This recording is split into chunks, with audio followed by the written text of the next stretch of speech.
Today we're talking about Annihilation, the new map pack for Call of Duty Black Ops. We have 4 new multiplayer maps: Hangar 18, Silo, Drive-In, and Hazard, and a new zombies map called Shangri-La.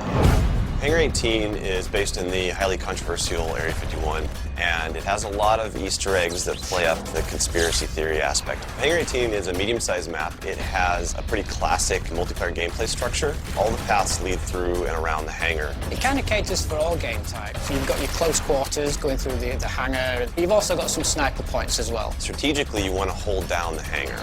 You can work with your teammates to really control the 4 main flow points, then you're going to dominate the map. Silo is based on a Russian underground nuclear missile silo construction site. It's probably one of the largest maps in the entire game. Silo favors players who take their time because there's a lot of flank routes and a lot of interconnecting paths. So players who are smart and use decoys and pay attention to the mini-map are going to be more successful. You can't really stick around in one place for too long because you're going to get shot from multiple angles. You really need to learn how to play the map, how the paths flow, and you need to stay on the move.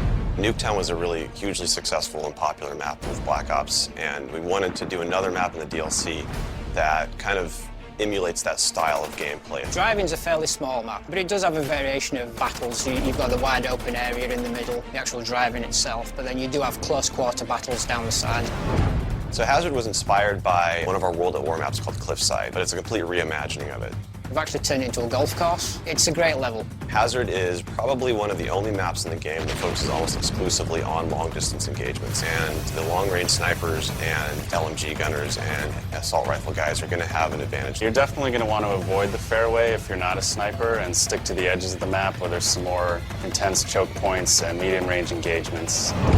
The story in Shangri-La is shrouded in mystery. I love to leave it up to the fans to derive their own ideas from it and also discover the facts that we put in there. I hope they really get the sense that we've taken this to just a whole nother level with the new weapons, the new environment, the new ways of getting around the map and things like that. There's a lot of holding areas, escape hatches, and things that let you get out at the last minute, which is a contrast to Call of the Dead, where it was a very wide open map. This is a much tighter map. Don't hold out too long. If things look like they're getting rough, get out of there.